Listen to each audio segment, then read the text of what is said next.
টাকা যত কামাবেন ততই আগ্রহ বাড়ে যে আপনি কি করবেন বা আপনি কি করতে চাচ্ছেন। এখন মনে করেন যে আপনি 1000 ইউরো কামাইতেছেন, দুদিন পর চিন্তা করবেন যে আমি 1200 কামাই করব।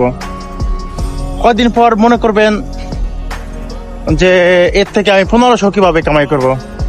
তারপরে মনে করবেন যে আপনি 2000 কিভাবে কামাই করব।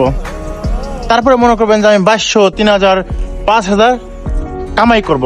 কারণ কি জানেন, মানুষের চাহিদার কিন্তু শেষ নাই, কিন্তু কামাই করে অল্প।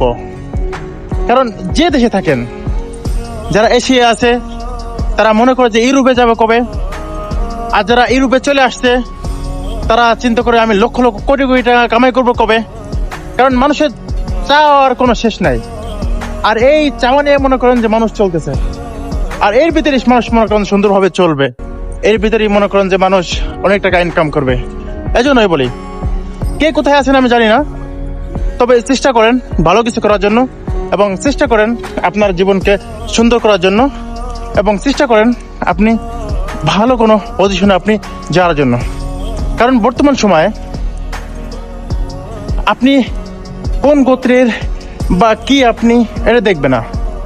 আপনার টাকা আছে, আপনার সম্মান বেড়ে গেছে। টাকা নেই, আপনাকে কেউ মূল্যও করবে না। এই জন্য মানুষ এবং মানুষের সম্মান কামাইতে হলেও বর্তমান টাকার দরকার। আমি বলবো মানুষের পিছনে না ঘুরে টানা কাজ করতে থাকুন, ইনশাল্লাহ টাকা ইনকাম করুন, অবশ্যই মানুষ আপনাকে রেসপেক্ট করবেই। ধন্যবাদ।